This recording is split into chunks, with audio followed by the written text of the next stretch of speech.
Live from the heart of Lincoln, America. Welcome to Ticket Weeknights on 93.7 The Ticket and theticketfm.com.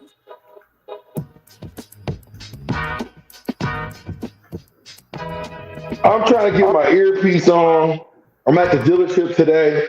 I'm trying to figure this thing out on the fly, turn them upside down. Maybe they'll work better. Justin LaPera, what's up, my friend? How are you? How you been? It's been a long time. We haven't talked in a while. Talk to me about who you are and why did this day by day documentary even come about? Yeah, so Justin LaPera and I am an independent film producer. Grew up with Josh Davis, who played at Nebraska. So he went to Nebraska. I went out and pursued a film career in Hollywood, always kept in touch. And one of those stories that you always wondered why you hadn't seen it on 30 for 30 or on Netflix yet was the story of Osborne and what he went through in that 90s run. But his full journey all the way through. And so it was really a dream to put this thing together because it's such an important sports story. And so with the help of Josh, getting guys like you, Vershan, to jump on and help us out to actually tell the story. That was the cool thing about this thing. The reason it got made was because of all the players that were willing to participate, tell their stories, and really tell the story. So tell me a little bit about what year did this like this story that's getting ready to take place? What year did it start and where is it kind of finished as far as the story goes? We know it never finished, but because it's still going on now with Coach Rule and these guys that are there now. But where does it start as far as day by day and where does it finish? Yeah, so it's actually going to be a two-part documentary. We didn't realize that going in because the story was so big. So this is the rise coming out. It's going to run from 73 through 94. So right when Coach Osborne takes over until he finally wins that first national championship as head coach. And then the second part, the dynasty runs from that 95 run up through 97.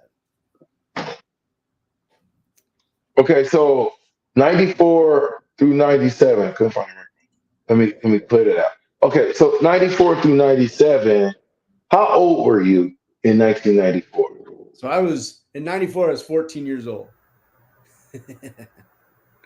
So when I grew up in Colorado. So what that meant was Colorado actually was pretty good back then, as you guys know, and they were always in the hunt to try to get to a national championship. And it was that Nebraska Tom Osborne teams that always were right there. They were the roadblock. And so growing up in Colorado, you knew all about Coach Osborne. You knew all about the players going to Nebraska because these are the guys that are keeping the Buffaloes from getting out there, getting through every year. And so that's where it really started, was actually in those years. I think, 93. I still remember watching that Florida State game and just being shocked at the outcome of that game. And that's the thing. We never forgot those teams. And I think anybody, when this movie comes out, I think a lot of people are going to go back and go, wait a minute, I don't remember these teams. And they're going to be amazed at the story of what you guys went through. I think any kind of dynasty run, you think, oh, that's going to be easy. But when you see these stories, you had every single thing put up against you guys. And then you just kept coming and coming. And there's so many things adversity-wise that you guys had to go through that process. And so it's truly remarkable you were able to do it. And then also the way you guys did it.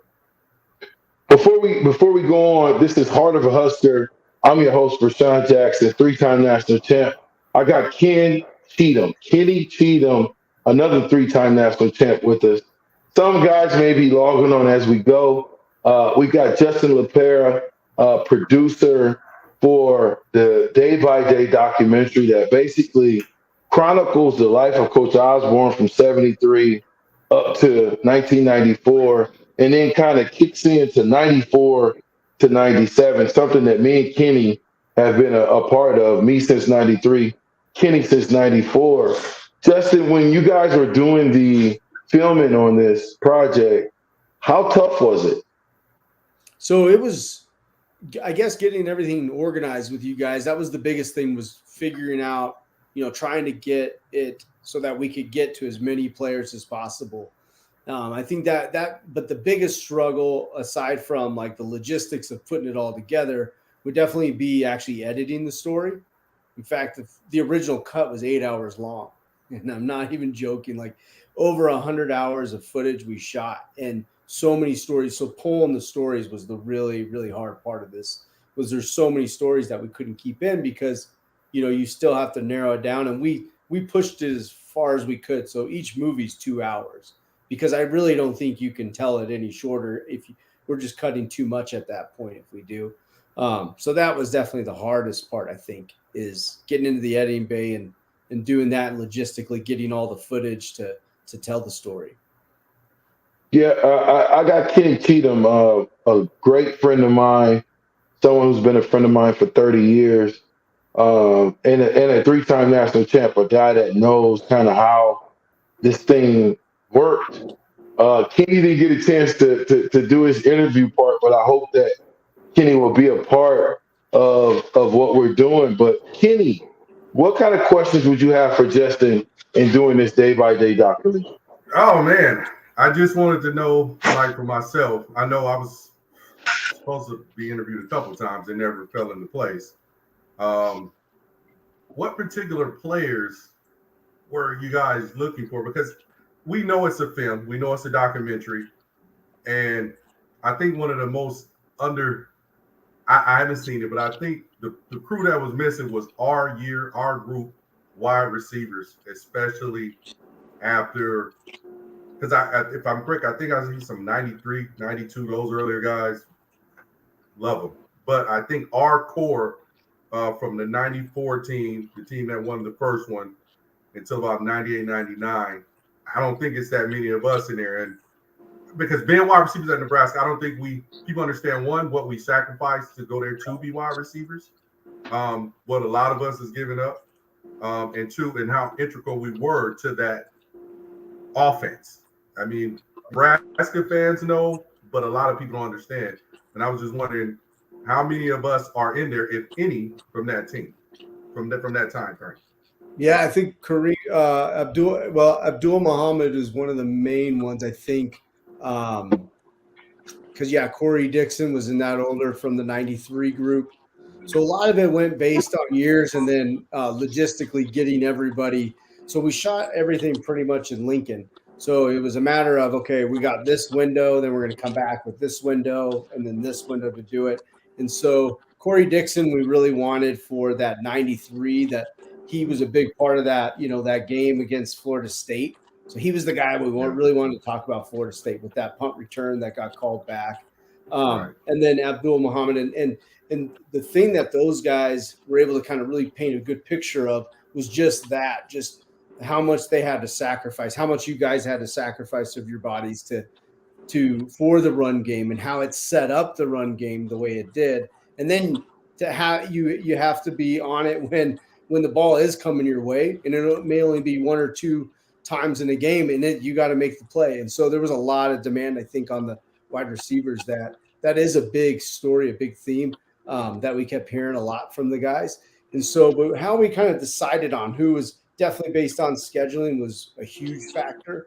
And then it was a matter of, okay, we want to make sure we get some guys from that '93 era. So like Trev Alberts, some guys like that. And then all the way up to '97. So even like Matt Hoskinson and some of those guys that can speak to, hey, I was a walk-on, I was watching it from this lens versus necessarily being a starter all the time, but following behind guys that started above me and kind of set the tone. So we try to like really mix it up. I know we wanted you in there. We wanted Holbein in there. So there was a few guys that we really missed out on, I guess, getting.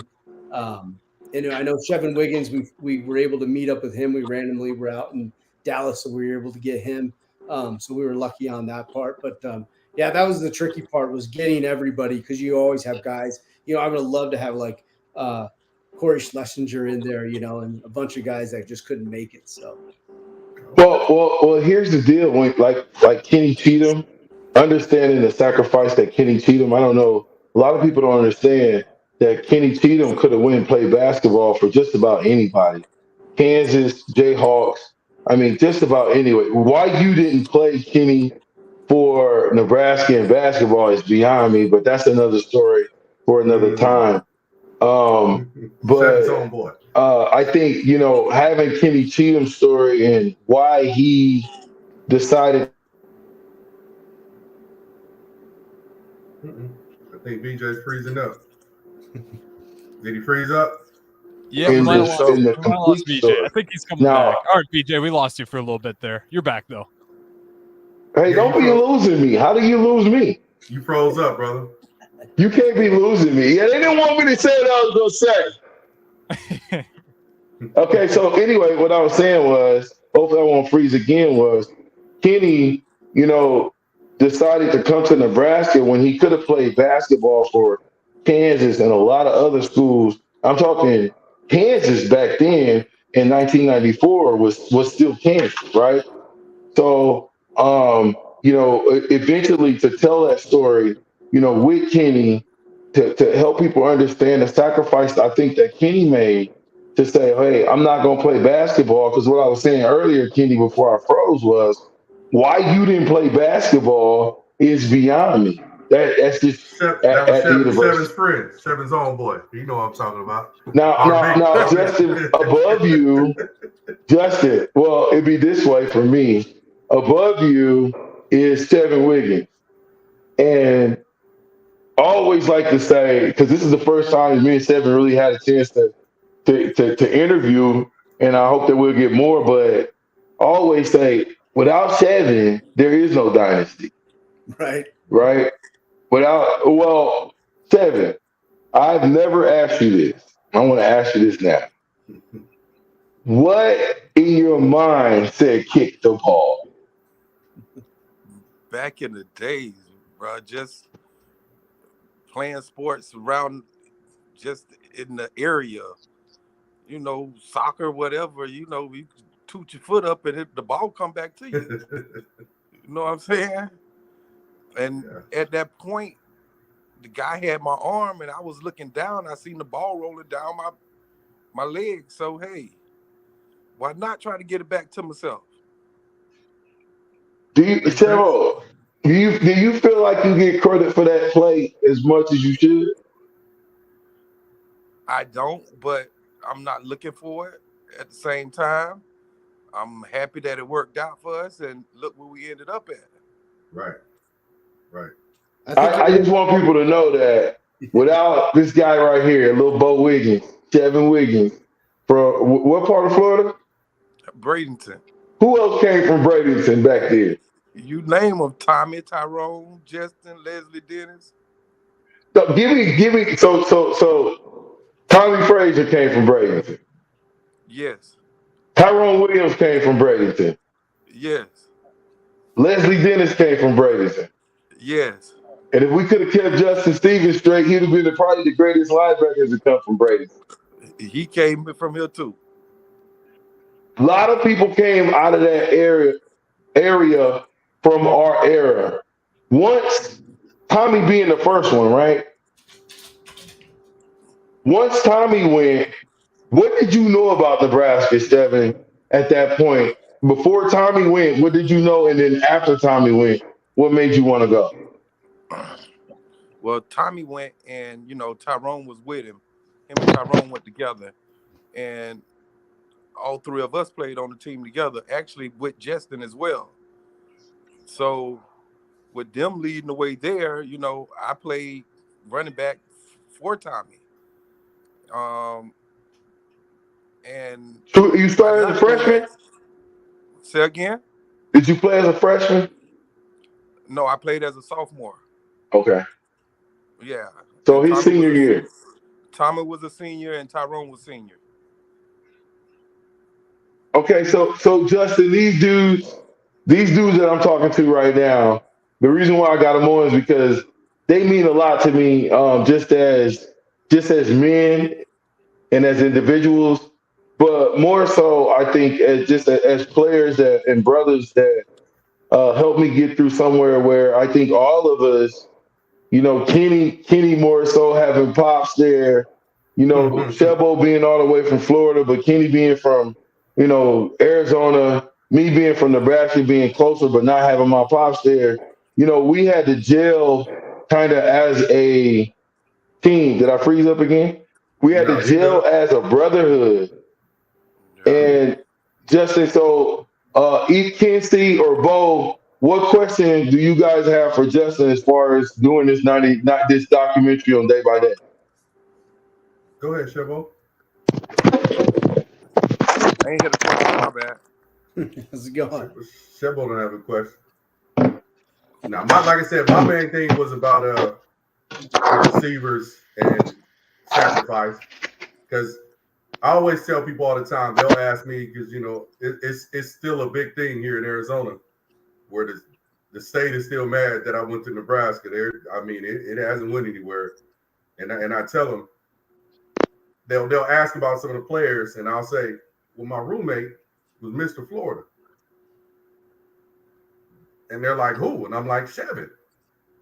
And I'm like, so you guys really don't understand what we had at that position when we transitioned from the smaller group to us.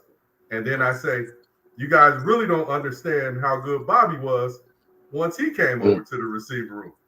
The guy was absolutely electric. And I think when we got bigger, that's just for me, it was just because I know, and I hear stuff and I laugh and I say, without Chevin in that game, in that play, we don't go to that. But then I say, a lot of people don't know I was the receiver of the game. A lot of people have no clue about that I was the receiver of the game. And what a lot of people don't know, I think, which would have helped them, is I was pulled from the Oklahoma game by Coach Osborne. And his words were, Missouri can't do anything with you. I'm pulling you out of this game. It's going to come down to you. And he said within the first 2 to 3 plays, we're going to give the ball to you to send a message. And if you recall, I think Scott bounce skip out on that side, almost like a comeback to that side. And he said it's going to come down to you.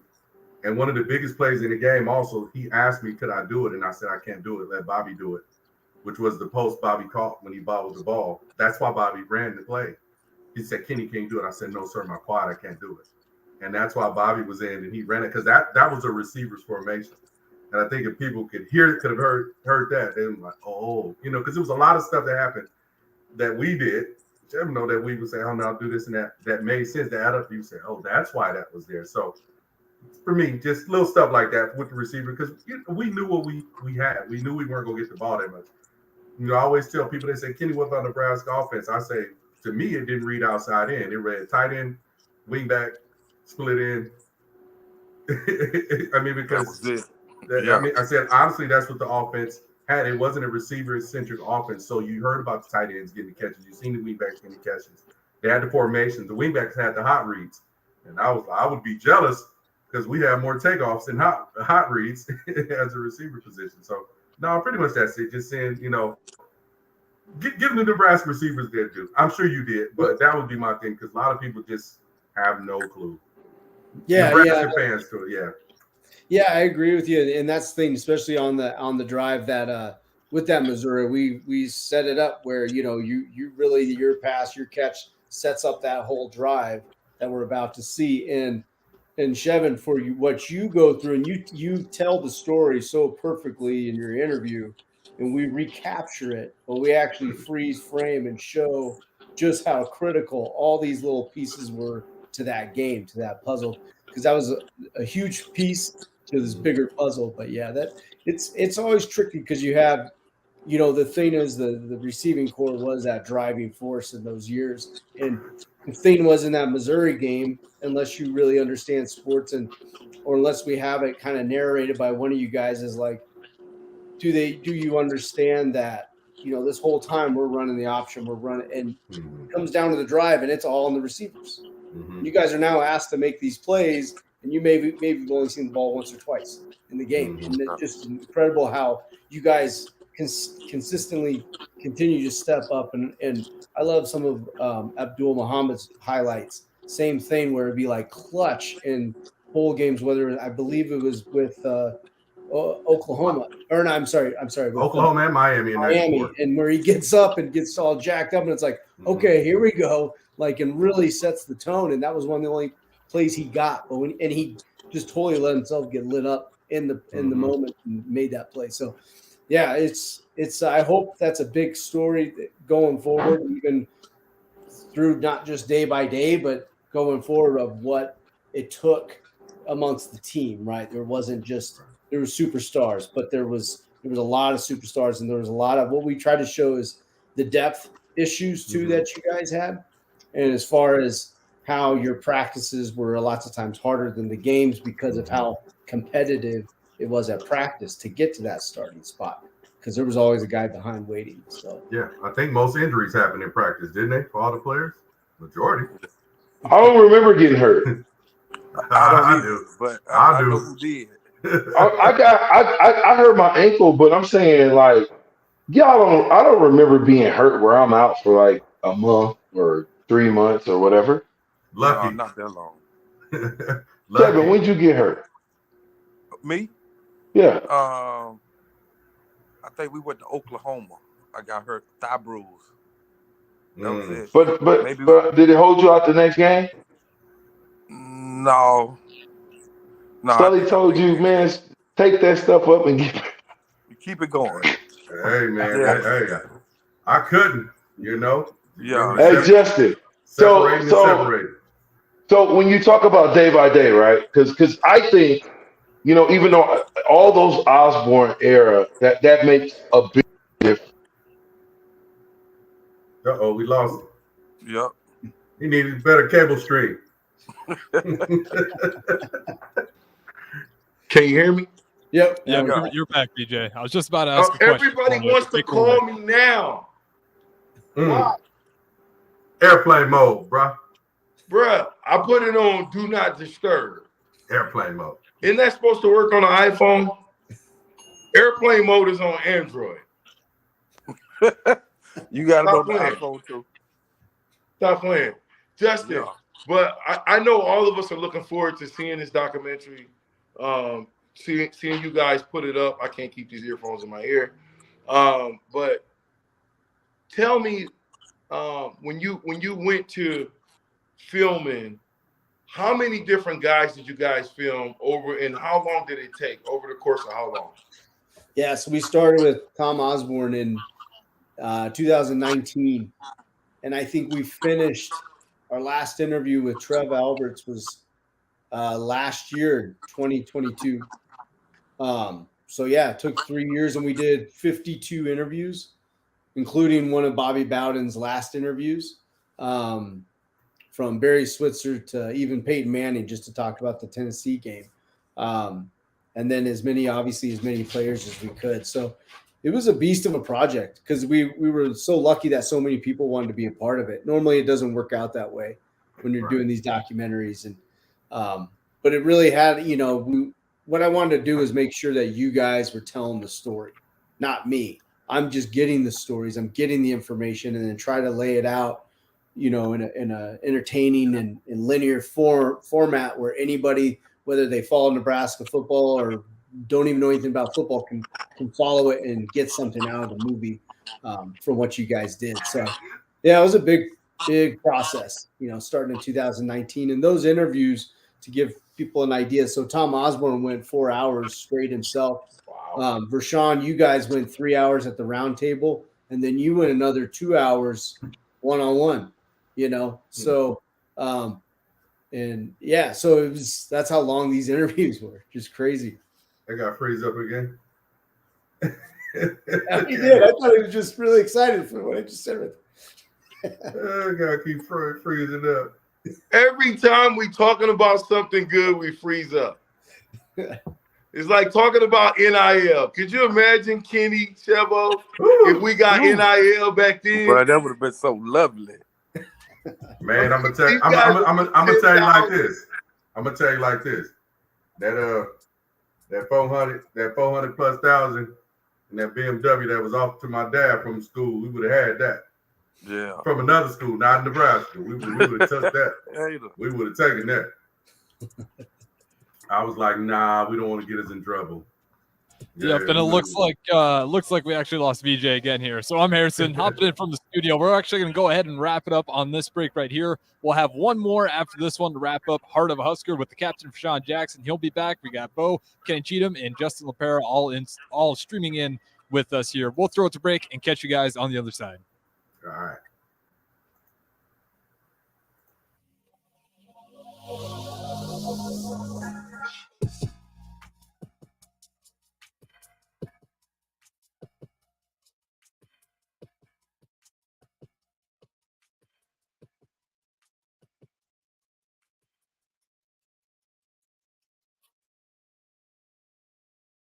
Tailored Landscapes is actively preparing for spring. Things like getting new tree orders, getting equipment ready, and training staff to serve you the best we can. If you haven't already planned, now is the perfect time to figure out a maintenance plan for your yard. We're on the brink of spring cleanups for all of our existing customers and have limited spots left. We trim trees and shrubs when needed and only mulch proper amounts. Give us a call today at 402-432-2572 to set up a meeting with one of our designers and get ready for Tailored Life's grand opening in Bennett. You know that feeling after a good, hearty meal? Worries of the world just slip away. Time slows down. Nothing but good times and good company. That's what you get with Mary Ellen's Food for the Soul. Mary Ellen's does food right, with a menu that includes smoked wings, pulled pork, brisket, catfish. And don't sleep on their sides, shrimp and grits, collard greens, baked beans. It's food that makes your heart happy. Mary Ellen's Food for the Soul, just east of 27th and Pineland. Let them fix you a plate. Hey there. Hi, honey. Uh-oh. Remember we told Jamie and Mike about Liberty First Credit Union, how great their checking account and car loans are, the amazing service we get, and how we love being members? Yeah. Well, they took our advice. Jamie said how easy it was to move all their accounts and become members. Now they say they're banking with purpose at Liberty First Credit Union. Learn more about being a member at libertyfirstcu.com. Liberty First Credit Union. Banking with purpose. Member NCUA. There's a lot of realtors in Lincoln, but don't get overwhelmed by all the names. Ben Bleicher with Professional Realtor Group at Berkshire Hathaway Ambassador Real Estate is your go-to option when buying or selling residential and commercial property. Ben's team offers unbeatable customer service and promises to make the buying and selling process as stress-free as possible. Call Ben today at 402-419-6309 for all your real estate needs. Ben Bleicher with Professional Realty Group at Berkshire Hathaway Ambassador Real Estate. No pressure, just professionalism. Problem gambling affects more than the gambler. It affects spouses, children, extended family members, and friends. If you are a loved one who's struggling with addiction, contact Choices Treatment Center's helpline at 402-476-2300. That's 476-2300. Hi, it's Joel Norman, the voice of your Lincoln Stars hockey team. Tune in to 93.7 The Ticket every Tuesday night from 8 to 9 p.m. to hear the latest on the Stars with myself, head coach Rocky Russo, and special player guests. First, I was really nervous and intimidated to buy a ring. I wasn't sure what I was getting into. My experience at Starter Heyman was very easy. I felt like I walked out of Starter Heyman with the ring that was going to make her go wow and say yes. I love my ring. It is so beautiful. I absolutely love my ring. I get compliments on it all the time. I always tell them Starter Heyman. Yeah, we would definitely recommend Starter Heyman. Yeah, it was great. We're definitely coming back. Sauter Heyman Jewelers, Lincoln and Grand Island. SauterHeyman.com. Hi, it's Charlie Stone again, and with me on the line, Andy Goodyear, General Manager of Honda of Lincoln. Andy, I know how proud you and everyone at the dealership are to earn the prestigious Honda President's Award year after year, 17 times. Tell our listeners what it means to you and your customers. Thanks, Charlie. Yeah, all of us are extremely proud to have earned this award, and I want all of our customers to know it's not just earned by one person's effort. It's the entire dealership. Sales, parts, and our amazing service department. 17 times. Wow. How does that compare to other Honda dealers? This award is only given to the most elite dealerships that demonstrate excellence. We really do strive to go above and beyond for the ultimate customer experience before and after the sale, Charlie. That's why for 2022, Honda of Lincoln is once again Nebraska's #1 volume Honda dealer. Come experience the Honda of Lincoln way of doing business, 27th and Yankee Hill Road, or online at hondaoflincoln.com. Experience the landmark difference with the next level of dealer support. Landmark, your local John Deere dealer, continually works to have parts on hand the first time you walk in the door. Our internal route system means we can get the parts to you typically same or next day to keep you up and running. At Landmark, we understand time is money. Get more uptime with our after-hours parts and service support on the phone or in the field. Our sales, precision ag, parts, and service teams are ready to serve you this planting season. Stop by your local Landmark today to experience the Landmark difference. Gaina Trucking is hiring CDL Class A and B drivers. Gaina Trucking guarantees a 40-hour work week year-round, and their strong team culture makes it not a job, but a career. Gaina Trucking offers health, vision, and dental insurance, 401k with company match, an employee assistance program, and other bonus programs. Build a better career today with great team culture at Gaina Trucking. Learn more and apply today at GainaTrucking.com.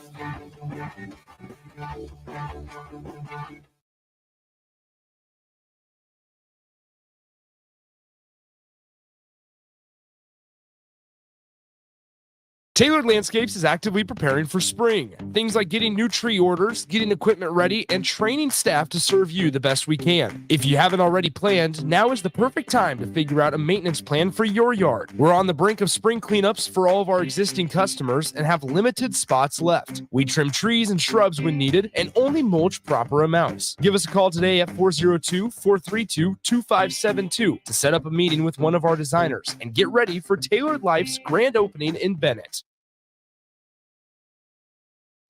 Back to the Ticket weeknights on 93.7 The Ticket and theticketfm.com.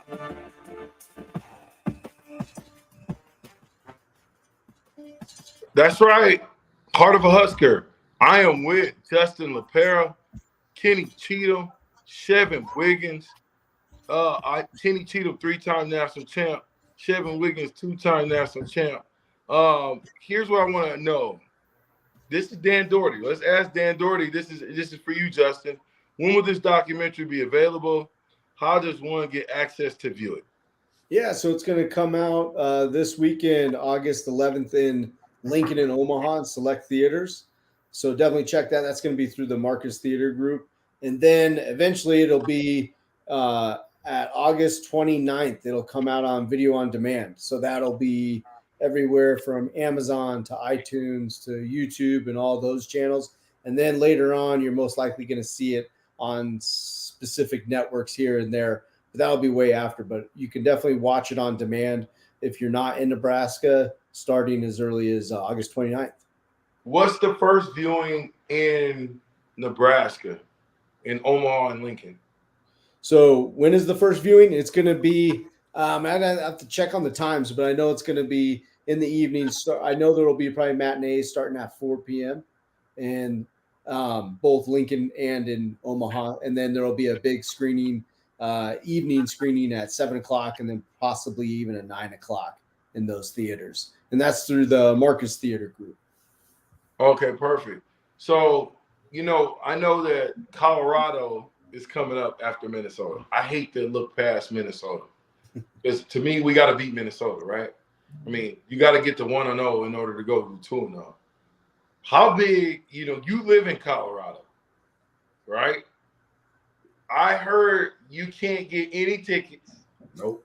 Tickets are sold out. I will be there, but tickets are sold out.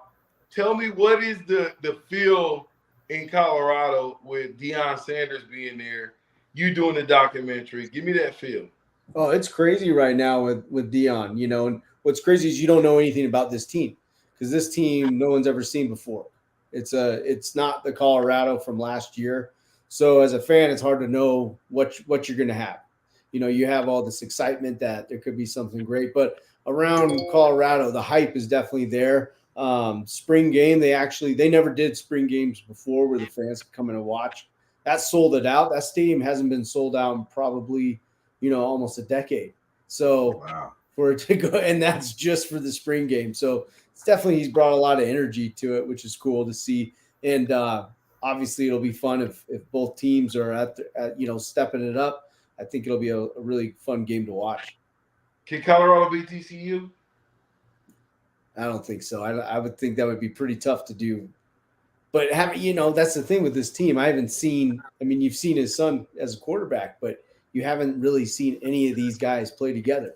It's a whole new group of guys. So, well, it's kind of the same way in Nebraska. Did you guys watch the Bud Crawford fight? Mm-hmm.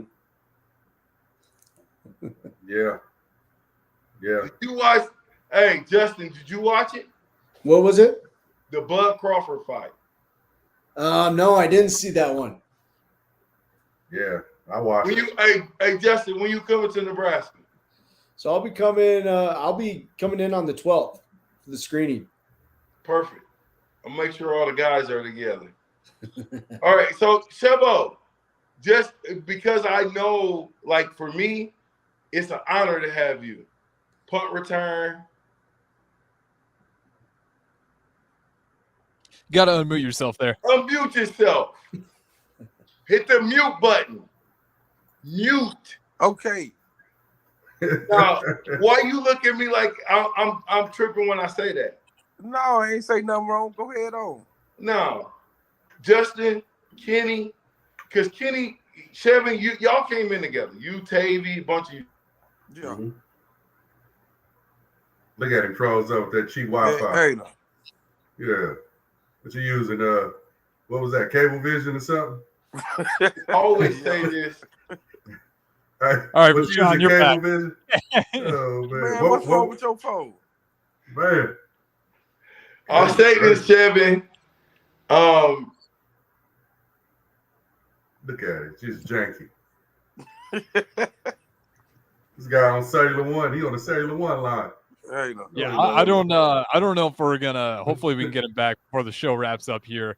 But okay, Vershan, you got one question in you before we lose you completely. So one last question, and I'll let you wrap it up here.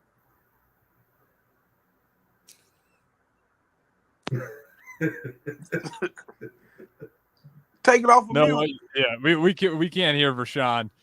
So as we're struggling through technical difficulties here, I'll just end on this. I got one last one for Justin here. When you're recording that day by day, kind of going back, looking through that great history of Nebraska, was there anything that really stuck out to you through all of that maybe you weren't anticipating, that, you took that after making that whole documentary from day by day, and you're really just amazed by that facet of the team, whether it's Osborne, whether it's a player, but just something that you were really surprised by?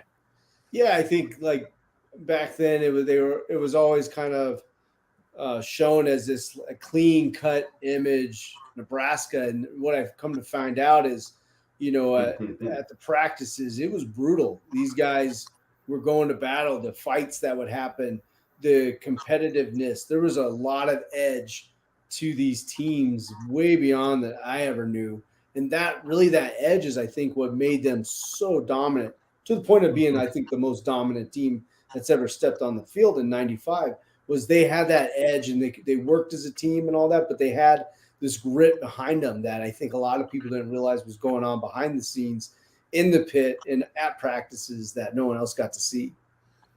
Absolutely. Yeah, that 95 team, that'll always be, in my opinion, if not one of the greatest college football teams in college football history. With that being said, though, we'll go ahead and wrap it up here. Unfortunately, we couldn't get Vershan to wrap up his own show for us, but nonetheless, Heart of a Husker, you guys can catch it on the ticketfm.com. Catch your podcast there. And again, thank you to Justin, Kenny, Cheatham, Bo, all for hopping in here. Unfortunately, Vershan couldn't say thank you, but he would if he was here with us. But nonetheless, we'll wrap it up. Shout out to these guys for hopping in, and we will see you guys next Monday for Heart of a Husker. BJ, fix your internet. And please